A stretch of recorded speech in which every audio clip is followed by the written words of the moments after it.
Lori ka. Ayan, batiin mo sarili mo. Binatukan ako. Kakakilala lang namin, binatukan ako. Hi guys, it's your girl, Mimi. Yeah. So ayan, basa pa po ang aking buhok and I will be attending Pride March sa Marikina Sports Center.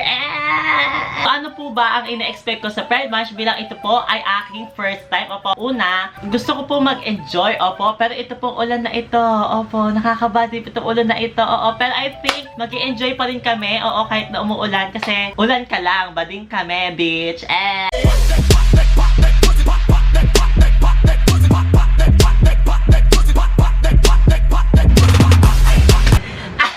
Siyempre, gusto ko rin po Ba't may langaw? Gusto ko po makipagbaklaan sa iba pa po naming kapatid dyan sa LGBTQIA+ community. Excited na po ako ma-meet kayo dyan. Opo. And isa rin po sa mga dahilan kung bakit gusto ko po sumama sa Pride March is to live at isabuhay ang pagkikibading ko po. Also, I want to be inspired po to feel and to see love po sa aming community. And I want to celebrate po kung anong klaseng bakla naging ako po. Growing up as a gay kid, parang hindi po talaga siya madali. Aside from sa family side nyo po na hindi po talaga accepted kung sino kayo nung bata pa kayo. And syempre yung society dati, sobrang judgmental nila. And I think isa pong naging factor doon ay hindi pa po tayo exposed masyado sa internet noon. Opo. And I'm just so happy right now po na people are more getting involved po sa LGBTQIA+ and using the internet po as a great platform to show kung ano ba talaga ang LGBTQIA+ ngayon po. And nakakatuwa po na yung mga influencer po natin ngayon at pang sikat na personalidad po na part ng LGBTQIA+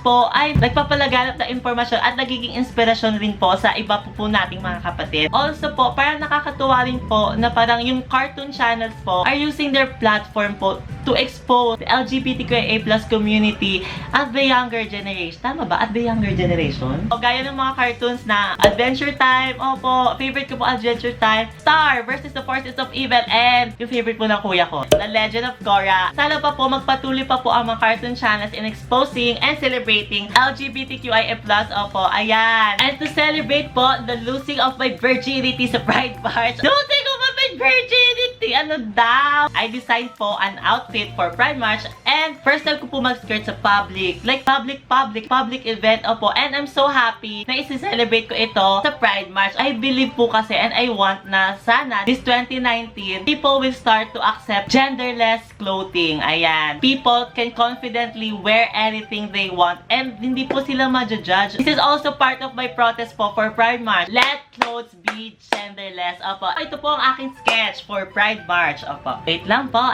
Dito po siya naka-sketch sa aking planner. Opo. Kasi po ako po really love sketching po anywhere. Basta give me pen, paper. Sketch po talaga ako. And may times nga po na parang habang nagle-lesson yung teacher namin, nag-sketch po talaga ako. Yung utak ko, wala siya sa lesson. Nag-sketch lang po talaga ako. Wait lang po, hanapin ko lang po. Teka, opo. Ito po. Nakita nyo ba?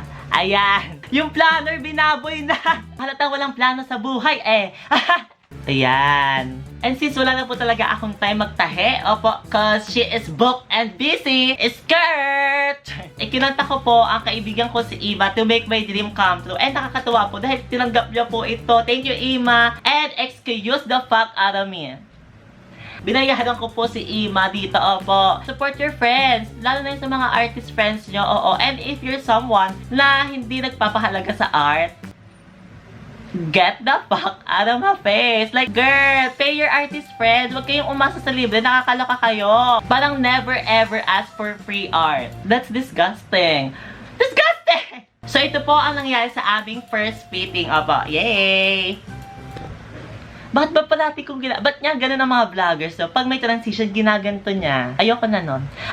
Drink your water, bitch. So, yan. Itong shirt na to, I got this from Ukay for only 50 pesos. Opo, ayan. Oo. Ito po ang susuotin ko sa Pride March, yung inner. Tapos, nag-design po ako. Pinakita ko sa inyo, di ba? Nag-design ako ng corset, tsaka ng tulle. Tingnan natin ang fitting, Ima. Nanggigigil ako eh. Ang tagal-tagal na natin na pinaplano to eh. Ngayon ka lang pumunta sa bahay namin. Dahil pinupuntahan. Okay, cha.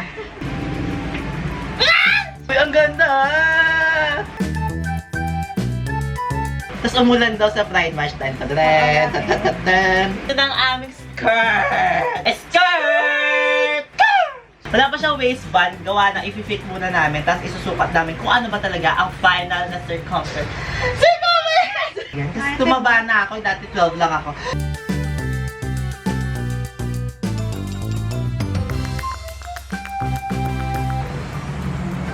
Arte mo. Uy! Isa pa. Ito, orange. Dami kulay!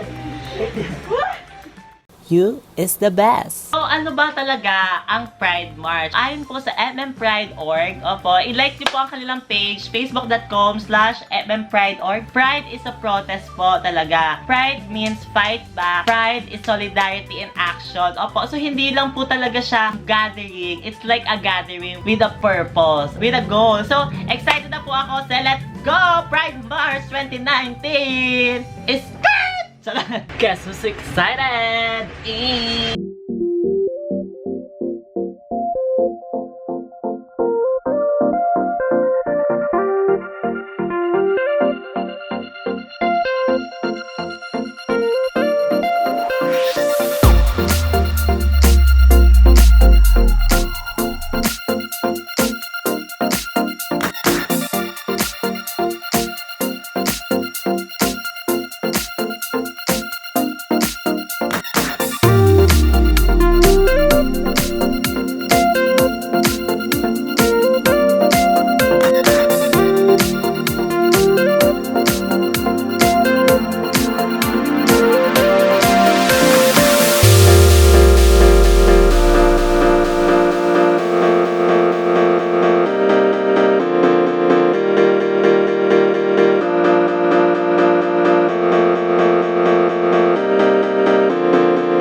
hindi na po ako masyado nakapag-vlog po doon sa Marikina Sports Center. Gawa na po, sobrang ulan po talaga. And I'm living the moment po talaga noon. Opo, ayun po, gusto ko po mag-thank you kay Dane, kay Jet, kay Hampy, kay Clark, kay Rita po, kay Madel, opo, for joining me po sa aking Pride March and making my first ever Pride March experience lit as fire. Sobrang na-feel ko po yung love doon sa Pride March kahit na sobrang ulan, and sobrang na-inspire po ako sa mga kapatid nating LGBTQIA na patuloy po nakikipag ipaglaban sa ating karapatan. Patuloy po natin ipaglalaban ang ating karapatan. Opo, at sabay-sabay po natin makakamit ang equal na oportunidad na hindi naman dapat natin ipinaglalaban. LGBTQIA+ right is also a human right. Mabuhay po tayo and patuloy po tayo mabuhay ng makulay. Ayan, thank you po. Thank you. Happy Pride!